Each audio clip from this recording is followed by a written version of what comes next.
Hey guys, Julia Usher here. I'm back for my second sponsor spotlight of the competition season, and today I'll be speaking with the lovely Missy Clark of Miss Cookie Packaging. I only know Missy online through organizing this competition, so I'm super excited to get to know her better in this format, and I'm sure you'll be interested to learn more about her and her business too. The structure of this interview will be as follows. We will start with Missy talking about her business. She's one of our gold sponsors, what she offers to the cookie community, and also what she's offering as a prize to our entrants this year. And then in the latter half, we'll turn to some questions she had for me. She had some questions about certain aspects of the competition that weren't clear to her and that she thought might be helpful to clarify to entrants as well. So I encourage you to listen through the entire interview because a lot of it's very pertinent to those entering the competition. But before we get into meeting Missy and talking about all that stuff, I wanted to give you a quick competition overview. This is mostly for the benefit of people who are not familiar with my competition. In a nutshell, it's basically the largest online professionally juried cookie decorating competition in the world. And by professionally juried, I mean professionally judged. We've got a team of expert judges that represent all disciplines of cookie decorating that will evaluate your entries and provide some pretty awesome feedback, which Missy and I will talk about further on in the chat. We have categories for both beginners and advanced decorators, which means it's a really easy and low risk way to get involved in competition if you're new to decorating. And when I say low risk, I mean that really no one needs to know that you've entered. Because it's online, only the judges see your entry. We'll, of course, broadcast your entry if you should win, but if you don't, your entry is just between you and the judges, and you will always get some pretty wonderful feedback from them. So we have categories for both beginner and advanced decorators, as well as categories for 2D and 3D cookies. I talked about the differences in these categories at great length with Beatrice Mueller, who was the last person I interviewed, another gold sponsor. So I refer you to that interview, which resides now on Cookie Connection. For those of you who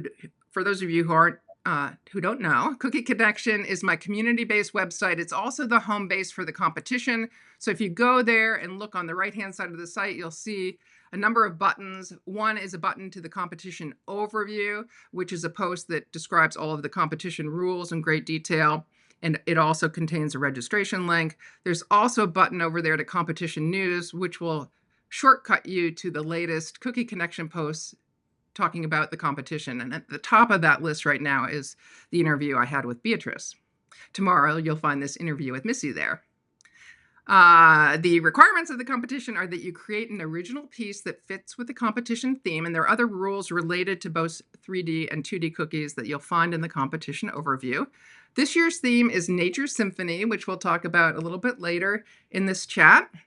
But the entries must conform to that. And when you're done creating your entry, you take photos of it and a video, and those assets are what get uploaded to Cookie Connection to constitute your entry. Because the competition's online, obviously you're not putting a physical entry on a judging table. You're taking photos and they're getting uploaded to secure database where the judges then evaluate them.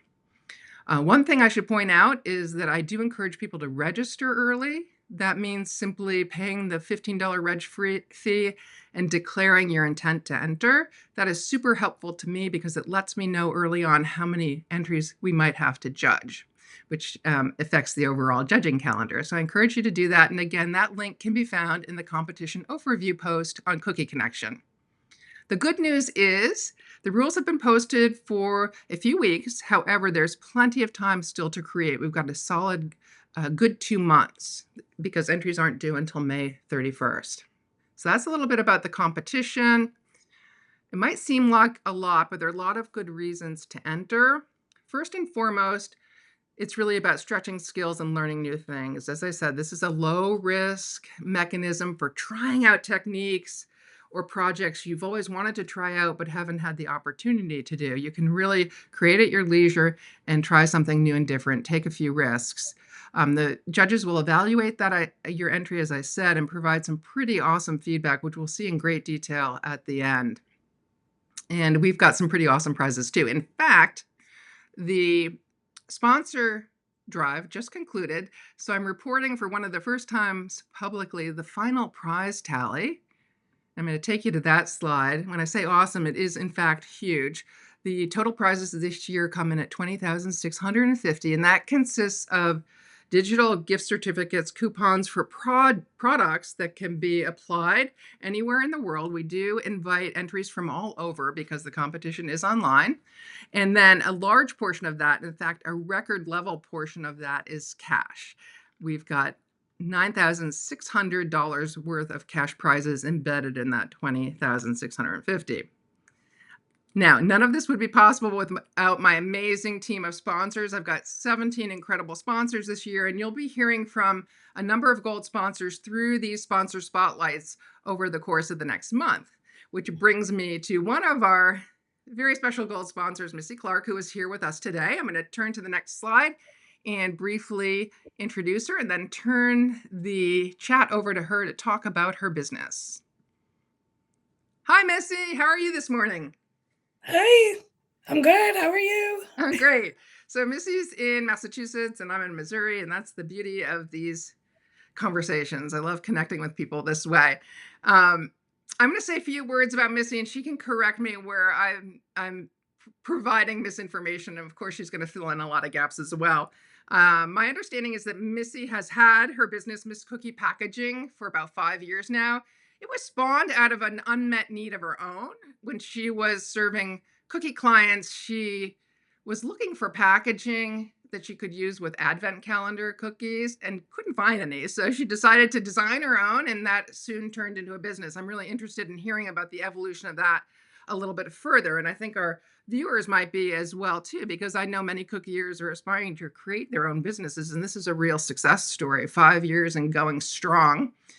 Missy's packaging is premium without a doubt, and it's super original. She's got multiple different lines of packaging for different purposes and packaging for every season and occasion. And as I said, it's all really creative and very ingenious.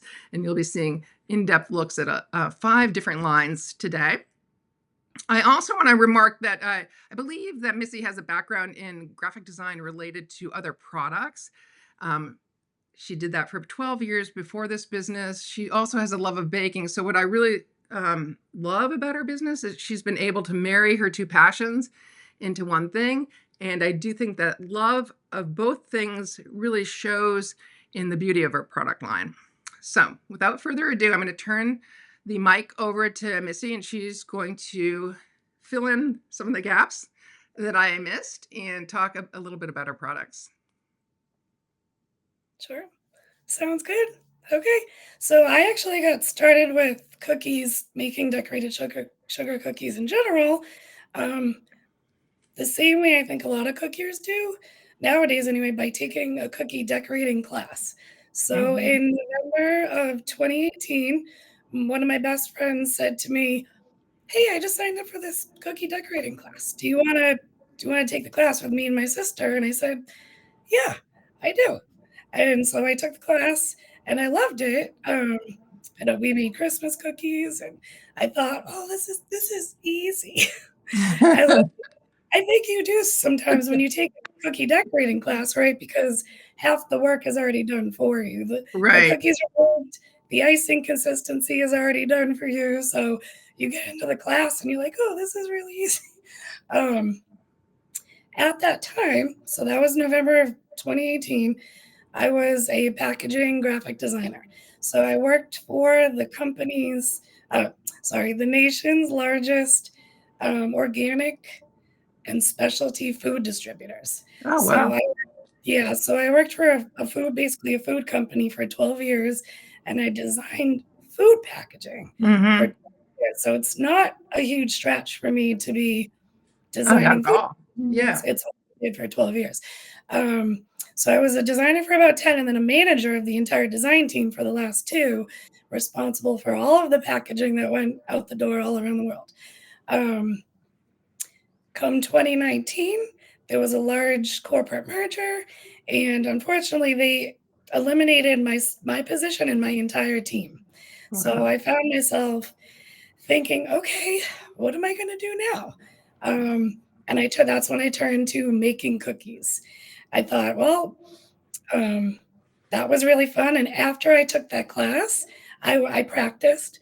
I made cookies, I cried a lot making that icing and figuring it all and I spent so many nights just having fun playing around with it, and then when I lost my job, I said, "All right, I'm gonna try to make this work."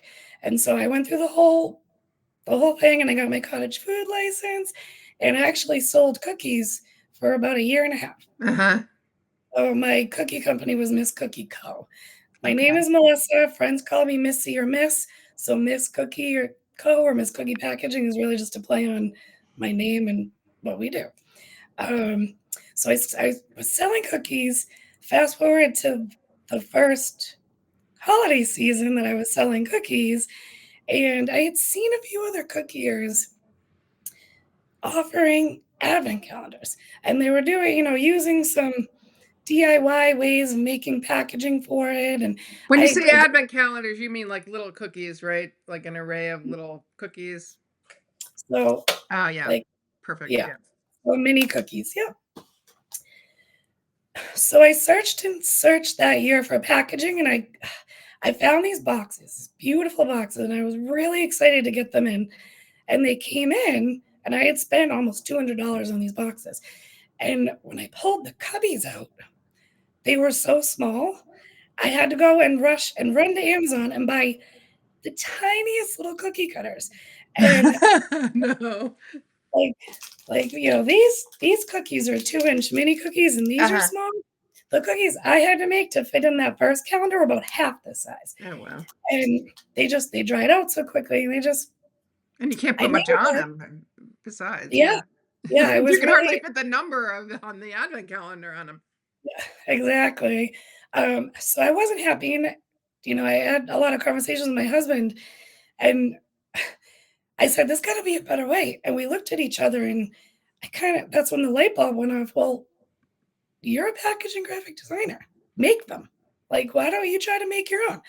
And so I took months and months, and I reached out to some of my contacts that I had worked with in my packaging design career, and I said, "This is what I wanna do. Can you help me?" And so many of them that said, "No, that's not in our wheelhouse. We don't do that. We can't help you with that." And I finally found someone to partner with to make these calendars. And so in September of 2020, I launched the first ever cookie advent calendar made specifically for cookiers. Yeah. And I Um, just moved to the next slide, which shows some of your calendars, which aren't just for Christmas season now. So tell us a little bit about that. Sure. So we now have several different sizes. So that first year, I started with one 24-day calendar. So I have that here. It's kind of big. Cool. This is one of our designs. We have 8 different designs available now, and this is what it looks like. Wow. So do you also supply the cutters to make the shapes? Or So we no? do now. We Oh, do now. wow. We didn't in the beginning. We now have several 3D printers. So I designed the cookie cutters to go with the packaging, and we have everything now. So the first year we did the 24-day, and I got a lot of feedback from people that to make 24 cookies per calendar times 20 or 40 or whatever they were doing was too many. They wanted a 12-day option. Huh. So, yes, they just wanted less cookies to make. Um, so we Pretty. came so we came out with the 12-day option. So this just has doors on one side with a cover Uh-huh. layer. So great.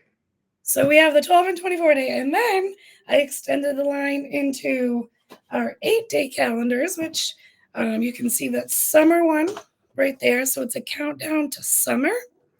And this one's great for teacher appreciation gifts. So um, for end of the school year, I think I have a lot of very good friends who are teachers, Yeah. and they're always counting down the last days till the end of the school year. Um, and I always give my child's teacher a gift. So I just thought, why not gift those teachers a countdown to the end of school year? So that's where that was born from. How We also great. have graduation version. So we have this graduation version. Sorry, everything's backwards. And then I had a lot of requests for a Hanukkah version too. So we have an 8 Nights of Hanukkah version in this as well. And then the third size, or actually 1, 2, 3, fourth size we have is our Halloween 13 Nights of Halloween calendar. And I did nights because it's Halloween, so it should be spooky. And 31 is just too big of a calendar to make and too many cookies, so I did 13. Oh, great. 2 different designs of that for Halloween. So, and you design all now. You're designing all the graphics on the packaging as well as all of the cutters now that can go inside. And can those cutters be bought with or without the packaging, or do they always come in a bundle? No, everything's separate. You can buy just the packaging, just the cutters individually if you already have some, but you want to fill in with, 1 or 2. So every calendar comes with a white food safe. Even though you're bagging the cookies, we chose a food safe material because it just made sense. And it's recyclable. So it is plastic, but it is recyclable. So you take your 2-inch mini cookie and you take one of our 3 by 4-inch clear poly bags and you heat seal it in there and you pop it in the tray and you slide it in the calendar. And wow, that's terrific. So, do you want to move on to the next product now? Because you've got a lot. And now I started with these calendars and you've spawned into this veritable empire from what I see on your site. It's pretty impressive. Let's see. Okay, I'm moving to the next slide, which is your food safe backers. So tell us a little bit about these. So I worked well over a year to find a printing company that could do these for us, because the intent of these is that your cookies touch the backer. Okay. So they have to be food safe and grease proof. Mm-hmm. And plain white grease proof cards existed before I started doing this. They were out there. You could put white cards in your sleeve and go forward. But I wanted to up the ante. I wanted to do something that no one else was doing. I wanted to print on them. And so I found a printing company that uses food safe paper, food safe inks, and a food safe coating. So it is completely safe for you to put your cookies against. And we have beautiful. We have 158 different designs. Wow. Yeah, so we've been doing this for a couple of years now, and we have. So are those all how do you find them on your site with so many? Can you search them by color or style or season? So yes, so our website is organized in 2 different ways. You can either shop by category, so it's under greaseproof cards, or I also have our website organized by holiday. So you could go shop by teacher appreciation, and you'll find only the teacher appreciation backers under that section. Mm-hmm. Cool. So we also have 3 other sizes. So we started with the tall backer size, and then we have a larger 5 by 8 size that is great for putting inside of our 5 by 8 clear boxes. Yeah, neat. And then we have a smaller size. We have this one. This is really cool. It's a thank you for your order card. A lot of cookiers like to give a thank you cookie to their customers after picking up a custom order. So you can put that thank you cookie right with this card. And then we have a square size too, because we have a square clear box as well. So what's so evident to me is the power of you having been a cookier and also being a graphic designer, because these products are so tailored to the needs of those making cookies. I make for sale. I make cookies, but I don't sell them anymore. So I would never have conjured up, for instance, a little thank you cookie, because I don't know that that's a thing, right? So this is really impressive, I think. Thank you. And one of the reasons why I thought there would be a need for this is I was seeing in everyone, a lot of cookiers, farmers market posts and things like that. They were doing sleeves of minis, but they were just kind of slouching, however they were right. Yeah. on the table, but they don't do that. You could even hang that. You could even hang that in some cool way. Yeah. Excuse me. It's a really sturdy board, just a really cute professional way to present your Mhm. cookie. We have these matching tags, we have the pre-typos, we have the clear polybags, so we have everything that you need to make this, to do this kinda look. I think the other interesting thing, sorry, is, it's not just about making a pretty product. There's a whole bunch of science and engineering and planning that goes even behind the simplest piece of paper. I'm curious, like for designing these backers, like how long was that process of finding the ideal printer? I imagine that could have been pretty time consuming. Yeah, it took about a year, uh, and it took about 9 months to find a printer that would agree to do it, and then they had to do testing on their end because they weren't using food safe inks. Food safe inks exist out there, I mean, obviously, but they weren't using them, so they had to get them in. Our printer worked with the manufacturer of the food safe inks, and they did a ton of testing on their end to make sure that they would be able to produce the color that I chose in my designs. So it was an entire process. It was really cool. Um, one of the guys, the main guys at our printing company, um, he was the main press guy, and he actually used to work at Hershey Chocolate, Hmm. running their packaging, printing their packaging. So he Hmm. knew a lot about food safe pack and doing that sort of thing. So he brought his knowledge, and they worked with the ink manufacturers, and it all came together. And Wow, now it's incredible. Okay, I'm going to move on to the third product that you're planning to talk about today. Does that sound right? sounds good. Which are your greeting cards. Yes. So I was, if you go to like, I don't know if you have CVS Pharmacy where Mhm. you are. I know it's a nationwide chain. And if you go there and you get a greeting card, they could be upwards of $8 to $10, and not even the ones that play music. Just they could be like True. $8. And I thought, well, if you're gonna spend $8 to $10 on a greeting card, why not put a cookie in it and charge that? And so that was another light bulb moment that this didn't exist. And I just thought, why don't we try that? And these have really taken off. Everyone loves these. So these are our cookie greeting cards. When did you Um, come out with these? Are these a relatively recent offering? So, this is our 3rd year doing the graduation Mhm. ones. So it was 3 grad seasons ago.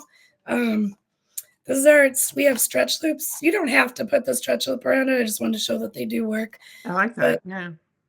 the cover has a, tab, so that'll stay shut. And then so you put a cookie in there. So I have like a 3 balloon cookie in there. This is our cutter. And there's a greeting over here that I write, and then there's space for the giver of the card to sign their name Mhm. on every card. So we have birthday, we have a brand new teacher. Nice. So that's just an apple. I have cookie cutters to match all these too. This is our grad card. The previous 2 years, the grad card said class of 2023 and 2024, but I received a lot of feedback. Um, from cookiers that they wish it didn't have the year on it because then it wouldn't expire if they had 1 or 2 that they didn't use. So I Mhm.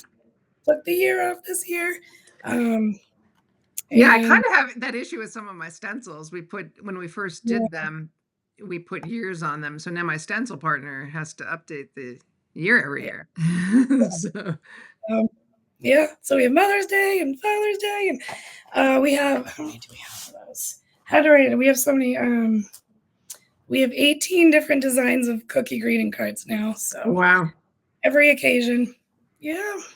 Yeah, I love hearing the stories about what triggered the idea. Again, I think that's really helpful, especially for people who might be thinking of creating businesses of their own. Like how an idea goes to actual product is pretty cool. Now we're Yeah. moving on to your pouches. Tell us about these and when these are used. Sure. So we started with the calendars in 2020, and then in 2021, I ventured into printed stand-up pouches. So a lot of there were a lot of stand-up pouches available to cookie ears, Mhm. but none that were this that were fun and printed and really just specialty. So this was one of our first ones. Um, it's like an Yeah. RX pouch. So I just super simple, like pill cookies in there. Yeah.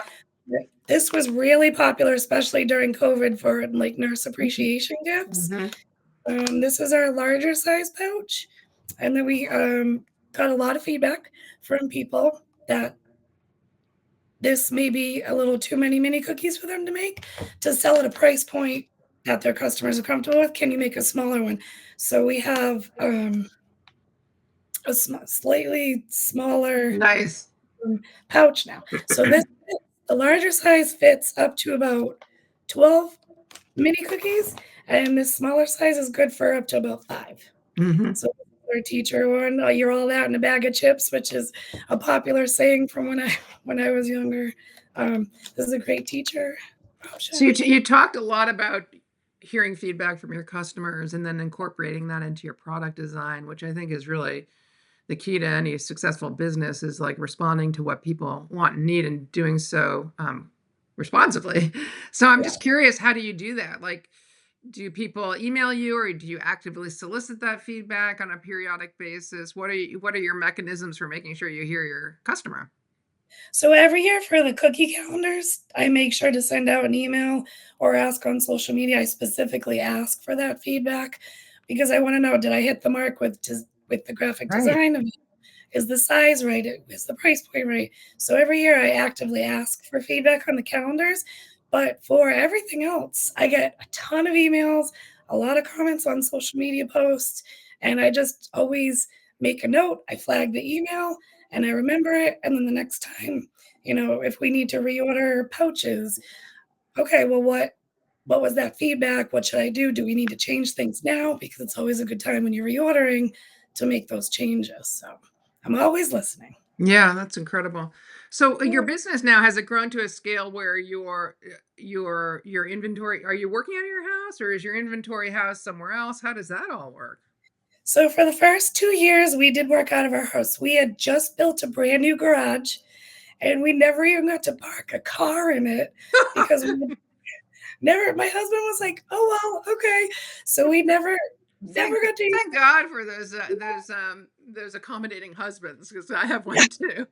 He's been amazing. He actually quit his full-time job and he works, Oh, with me. So we run the business together wow, now. great. Mhm. So we had the warehouse garage for the first 2 years and just pallets and pallets of calendars, but then once we started expanding into everything else, we needed a warehouse. Mhm. We were just busting at that. We took over my daughter's playroom, like, we just "This isn't sustainable, we need a space." So 3 this May will be 3 years in our warehouse. So we have a warehouse that's actually about 7 minutes down the road. It just all worked out so beautifully. Yeah, that's great. Yeah. Wonderful. What a success story. So we Yeah. have, so it's my husband and I wear most of the hats. He's the operations warehouse guy, and then we have a few part-time people that come in to help us, pack orders, but that's Mhm. it. We Mhm. don't we don't have a marketing, a sales, a social media, Mhm. customer service person. Like, if you email, I'm gonna be the one to Mhm. respond. Mhm. Um, yeah, Lovely. Okay, ready for the last product you wanted to talk about? yeah. Okay. So over the years, I have seen in Facebook groups and on social media posts, people, cookiers, saying, "I would love to do paint your own cookies, but it's just such a pain to package them. It's too much work. You have to go buy this, put it all together, and by the time it's not worth it." So I said, "Well, why don't we cut out some of that time for cookiers again and put it all together for them?" So we developed our own paint palettes, and they come in this resealable pouch with, I don't know if you can see it, but there's a clear, Yep. yeah, a clear paintbrush in there as well. So we sell them in packs of 12, and you just open it up, and your paint palette brush and everything is ready to go. And you slip the cookie in there too, or no? No, I would do the cookies separately. I wouldn't put it in here. Yeah, you'd bag Mhm. your cookie, and then we sell these fold over toppers, and you can Mhm. just staple everything to that topper, and you're done. You're done Mhm. with that. So So yeah. what's your next innovation? Well, you probably can't spill the beans. I was going to ask you what the next product is going to be because there's so many creative ones here. Thank you. We are working on several things. It's so hard because I love to dream. I have so many ideas, but then it's, we go out and we find a manufacturer and it's just so expensive Mhm. to make. Mhm. Um, I had this one idea and I just know it would be such a popular idea, but it's gonna cost us to make it what we could sell it for. And Mhm. that's not Mhm. you can't do Mhm. that. So I'm not gonna share any, but we do have a lot of ideas brewing. Exciting. I love Yeah. seeing all this too. Okay, Thank so you. what we're going to move now to talking about Missy does all this great stuff. She's also done some great things for this competition because, as I said, she's one of our gold sponsors and she's donated a large amount of cash this year to the competition. I just wanted to thank you again for that donation. Thank you for your participation in this competition, which I really think helps to elevate the state of cookie art. I mean, I think it's an important thing to do, and your prize is just incredible. It is cash, so people can apply it however they want, but I just did want to put a plug in here for Missy's products because, as you saw, they are pretty phenomenal. So, of course, your cash, if you should win it, can also be applied to her product line. And your site is misscookiepackaging.com. It's hard to forget. People can always go check it out in the meantime as well. Okay, anything else you want to Absolutely. add? Otherwise, we'll move to the second part of the chat, which is asking me the hard questions. So. No, thank you very much for including us. We're happy to be able to sponsor. Okay, so we're moving to Q&A. As part of preparing for this chat, I asked Missy to come up with questions for me that she thought needed answering or that she was just curious about regarding the competition. So I've seen these questions in advance and I've done a little preparation, but I'm going to turn it back to her and have her kind of guide me through these questions one by one. Absolutely. So Nature Symphony, it's such a beautiful theme, and I was just curious as to, how did you come up with that? How do you generally come up with your themes for your competitions? So I'm a particularly bad theme generator, so I rely heavily on my judges for this. So the jobs are very much year round, and they ramp up when we're judging, of course, but we're constantly planning. So in the initial part of the planning process, before I announce the competition, I'll just go out to the judges and say, "What do you think we ought to do?" And this year, I think there was a reversion to doing something that was maybe more tangible because last year's theme was Your Eras Tour, kind of a play on Taylor Swift.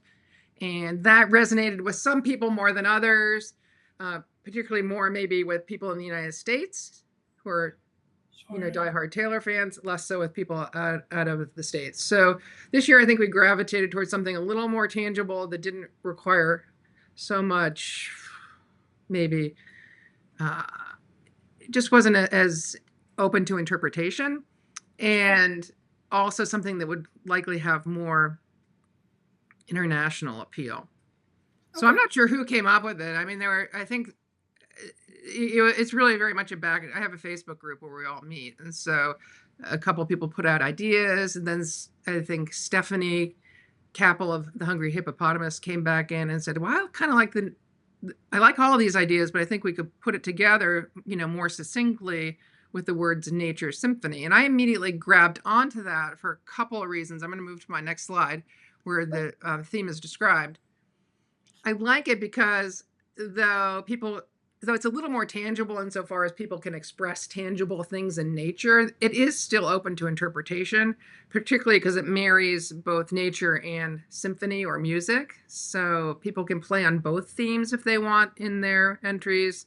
They could choose to be really representational in their entries, recreating something as it appears in nature, or they could choose to be a little bit more abstract with it. I still think there's lots of room for interpretation, even though it's a little bit more concrete. And it also allows for really beautiful expressions, things that are uplifting, things that are cheery, all those things that cookies ought to be. I wanted to point out here on this slide, as I said, Missy tipped me off, so I was able to prepare a few things in advance. Back to that competition overview post that's on Cookie Connection, it has everything there. In addition to the rules, there's a theme description. And this is it. This is literally a cut and paste of it. And I encourage everybody to read that theme description before you start trying to figure out what you're going to do. Because there's some words in it that are intended to guide you in a way. In particular, the last sentence, it says your entry should convey not only the diversity and majesty of nature, but also the interconnectedness of its various elements, whether in or out of tune with one another, playing again on that musical theme, and its power to impact the human spirit. And I point out this sentence because when we get to the evaluating process, in my experience, our judges most always respond more favorably to cookies that are a personal expression of the person creating it and where the cookies show a relationship to one another. So while we have a minimum cookie requirement for some of the categories, just putting the cookies out in an array without there being any relationship between the cookies is going to be less impressive to the judges than one where they're arranged in a thoughtful way where the cookies might relate to one another to convey a bigger, broader message. And when that message is personalized, when it speaks to the person creating it, I think the cookies are all together more powerful. So I just encourage people to read that and really think about that last sentence. I often get questions, I should say, about theme, like what does this mean? And can I do I have to, for instance, on this theme, I've gotten questions already. Do I have to include both nature elements and music elements? Do I need to include musical instruments in my expression of the theme? I get very specific questions about theme. And what I will say on that is that it's up to you. I'm not going to answer questions that are that specific about how you should interpret the theme, because part of what we evaluate is your interpretation of theme, and it wouldn't be fair to other entrants if I guide you on that. So just read it, do something that resonates with you, and chances are it's going to be good. So that's I love it. theme. That's awesome. I'm going to go back to the questions because your next one related to. Yeah. So this one is more. I am a cookier, but I am not. I would not consider myself advanced by any means because I made cookies for a while and then I made the switch. So I still make cookies for samples, but I wouldn't consider myself a master or an advanced. Mhm. So would someone like me be able to enter your competition where my skills are not at that level? Yeah, absolutely. As I alluded to earlier on, we have two classifications. One for people that are more in the beginning stages of cookie decorating, and one for people that are more advanced or master. Specifically, again, I'm going to go to this next slide. I do address these classifications in the competition overview post, and this is a direct excerpt from that post on Cookie Connection. The categories are defined as follows. We kind of glom beginners and intermediate together and advanced master together in another category. We can't have too many categories. I realize people exist at every point along the spectrum from beginner to master, but we can't really have 10 different categories, or we wouldn't have enough people in each category to actually have a viable number of people to judge. So we've grouped it this way. We used to actually have everybody enter in one big category, and we quickly grew as a competition and realized it would be fairer if we split it up. So we have this beginner intermediate category, which is a great entry point for those just starting out in decorating. Even if you don't win, you're still going to learn a lot. So that's also the thing I want to underscore. You might be in that beginner intermediate category as a very, very beginner next to somebody who's been decorating for a couple of years, but that's part of the learning process. So the way we've defined them is that sugar artists with less than 5 years of cookie decorating experience who consider themselves still developing their skills would go into here. We don't consider people that are out there selling their skills as instructors to be beginner or intermediate in general. I mean, if you're teaching, typically you have developed your skills to a certain point, and that's why you're teaching. So teachers, even if they have been decorating for a few years, go into the higher categories. If you've won a competition before, you would also go into the higher level category. Now, again, it's really hard to make a definitive line between these two categories. So if there's confusion about where you might fall, if you're somewhere between the two, then this is the exact thing that you should email me about, and we can talk about your personal situation and figure out where you best fit. I had someone, for instance, a couple of years ago who said, wow, I won a cookie competition, but it was a cookie competition, as it turned out after further discussion, for how she had decorated her cookie booth at a show. it had nothing to do with how she had decorated her cookies, and she'd only been decorating for a few years. So it was like, yeah, no brainer. You go in the beginner intermediate category because your award didn't really relate to cookie decorating. So anyway, we can have those kinds of conversations. When you register, which you do on a different site, it's my Eventbrite registration platform, you will be asked whether you fall into one or the other category. And if you're entering 2D cookie and 3D cookie, you would select the same beginner skill level classification for both. You can't exist in two different skill level classifications across different cookie categories, if that makes sense. But you will be asked at registration time to select one or the other, and we don't reclassify people. So it's important to kind of get that right. Cool. Okay, so any other questions? Did I answer that reasonably? Yeah. Okay. You did. Yeah. Okay, and just these are really great questions because I get them a lot. And I think they are things that tend to be a little bit confusing. What I want to underscore with classifications again is that we welcome everyone. I primarily view my competition as an opportunity to learn and grow. And unless you get out there and try new things, which the competition is really all about, it's really hard to learn and grow. It's that process of trying things, maybe not succeeding, maybe in the process learning how you could do things better, that really cultivates skills. It's not necessarily walking away winning prizes every time that cultivates stuff. In fact, that can sometimes lead to a little bit of complacency. So, sure. Yeah. Okay. So, third question. Okay. So you mentioned learning and growing, and feedback is, of course, a part of that. And I did read that you can request feedback. So how would you do that? And what does that look like? Yeah. Yep. This is the point that people often ask. So feedback is a really important part of our competition.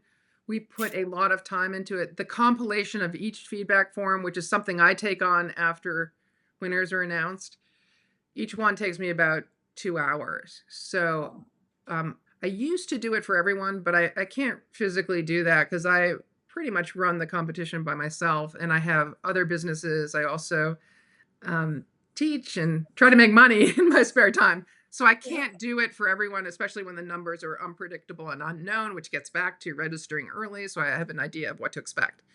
So in a couple of years ago, we decided to just have people request it because we don't really want to compile it if people aren't interested in seeing it. So it is requested by emailing me. In my email, this is stated also in the competition overview post. My email's there. It's stated that you need to request feedback.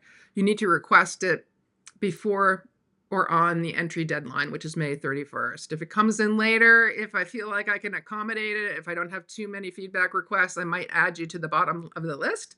But the feedback is processed in the order that it is requested. So those asking first and earlier in the process are going to have theirs written first. And with each one taking 2 hours, writing all of it can take me on and off a period of 3 to 4 weeks to do. It's a good thing to get in early because you'll get it sooner and won't have to, be wondering. Now, what does the feedback include? For the first time ever, I'm sharing disguised feedback forms because I think they're really illustrative and I think they really show the depth to which we evaluate entries, not to be scary. Like this isn't intended to be a scary process. This is intended to inform and educate. So, and also to be fair. So you'll see in the competition overview post that depending on the category you enter, you're going to be judged across different criteria. This is a disguised example of a 3D cookie entry form where 3D cookies are evaluated across 9 criteria. 2D cookies are evaluated across 7. We have a couple of additional criteria for 3D simply because we require that they be viewable and nicely from all angles, so we evaluate that. But you can go to the competition overview post if you're considering entering, and I encourage you to do this, and read the criteria that the judges will be evaluating because it's really important in a way to design your entries to meet those criteria. Now, each criterion is evaluated on a scale of 1 to 10, with 10 being the best. So for 3D category, you can earn up to 90 points. This particular entrant earned, what does it say here? It's pretty small, 66.5 points or 74% of that total of 90. And I want to point out here, this is especially important. This was a high scoring. This was actually a prize winner in the competition. And I always say when I send these forms back for people to not get too hung up on the percent of total, because it's extremely hard to score above 90% because we have 6 different or 5 different judges evaluating each entry. And some people are going to see things one way and others are going to see it another way. And so it tends to balance out. Plus, typically entries tend to score really well on certain attributes and maybe less well on others, just because it's really hard to hit all marks at a very, very high level. So a score of 70 to 80% is pretty phenomenal in this competition. Now, the one thing that's unique on this is the first page of the form that you'll get back. This is all the quantitative numerical data. You'll be scored your average score that you got. This is the judge's average. Will be in this left-hand column, and it'll be compared to the judge's average of everybody else who entered that same category. So you can quickly look at this and see, hey, like for instance, a number and difficulty of decorating techniques, this person scored a 7.9 relative to the average of the group. And, that's good. So he did particularly well there. You can also skim down and see if they were underperforming areas. Like here, modestly, she was on par with the average of the group. So her interpretation of theme might have been, it could have been a little bit more robust. So that's a quick way to kind of see areas of improvement potential for you. And on page 2, which everyone also gets, you get the judges' qualitative opinions of what you did really well, what they most appreciated, what they'd love to see you continue to do in your work. And they will also provide areas for improvement that you see down at the bottom. And these areas of improvements will correlate with where your scores were relatively weak relative to the rest of the population, so to speak, of entrants. So it will explain why those scores were the way they were. It will not only explain why they were, but it will also often provide tips for improving. So for instance, if you rated relatively poorly on cleanliness of your piece, usually that relates to, in the 3D categories, how nicely the seams fit together, how much icing is showing, that sort of thing. Sure. This area will explain, hey, we saw like icing emerging from the seam, or the seams were really far apart. They could have been tighter if the corners were mitered. And so you'll get some very specific feedback as to how you might improve that the next time, if not for competition, just in terms of your general work. So that's what these forms look like. And typically the qualitative stuff will roll onto another page. So there's quite a lot that each recipient will get, which is again why we asked for a request for it. So I think that covers questions. Anything that I missed? I don't think so. It's excellent. And What a wonderful. Yeah. I think it is. And it's really fun for the judges. We always love seeing how people particularly interpret the theme. It's a real thrill for us to see how minds work. I love that. And we also learn a lot too, because we'll see people trying new things in competition. That's what it's about. And sometimes it's something none of us have tried. And that's the kind of thing that's really going to catch our interest and also potentially lead to higher scores. So trying new things is often a good thing. Okay, so that's it. And I would say to anybody listening, if there are questions beyond these 3, I'm going to be doing other sponsor spotlights with other sponsors asking me questions. So they may be addressed in the course of these upcoming chats that I'm having over the course of April. However, I know some of you are designing right now, and if you have more immediate questions, I again encourage you just to email. Actually, I encourage you first, if it's a general question related to competition rules, to put it in the competition overview post. At the end of the blog post, you can add comments.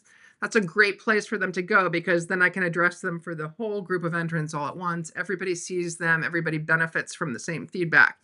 If it's something particular to your situation, like what skill level classification do you fall into, then by all means, email me privately. Okay, and I think that's a wrap for today. I just wanted to pause and really thank Missy for sharing her beautiful business with us. Again, I'd been to your site, but I hadn't really internalized everything that was there, number one, and also the degree of thoughtfulness that went into each piece, how it originated, how it spawned from customer feedback, which is really critical to a successful product, I think. So Really impressive. And I thank you for being here. I thank you for your incredible prizes. And yeah, Yeah. uh, Well, thank you. Thank you for having me. I love chatting with you today. I'm so excited. I can't wait to see the winners. yeah, I know. We're pretty excited about it too. And again, Yeah. anyone listening, you still have plenty of time to create, excuse me, until May 31st.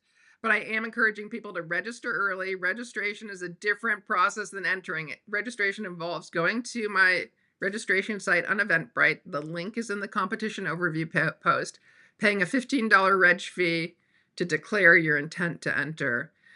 The other advantage of registering now, it doesn't only benefit me for planning purposes, it will benefit you because once you register, you get access to the actual databases where you will be uploading your entries.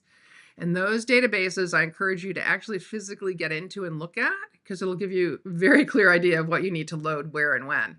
I do have a summary listing of that at the end of the competition overview post, but I feel like it's much more tangible and instructive to get into those databases and actually even walk through them, scroll through them, so you know what you're getting yourself into. And I would say when it comes time to enter, when your entry's ready, when your photos and video are all taken and you're ready to upload them, give yourself time to do that. Anything can happen with internet connections, Mhm. anything, who knows? The internet's Yeah. unpredictable. So I wouldn't wait until 5 minutes before they're due and try to upload. The upload process alone will probably take you 15, 20 minutes if you have all the materials prepared in advance. So I'd start easily the day before. We've had people come in late, enter late, some as much as 24 hours late. I tend not to disqualify people, but we do deduct points for rules, not followed. So anyway, that's that. The most important message though is to just have fun with the process, learn, um, create, enjoy that ability to do so unfettered by constraints other than your own imagination. So I love it. again, that's it. I'll stop talking. Thank you again, Missy. Really enjoyed having you here. Thank you. And we'll see what unfolds as the competition moves forward. Thanks again. And Yeah. bye, You're welcome. everybody.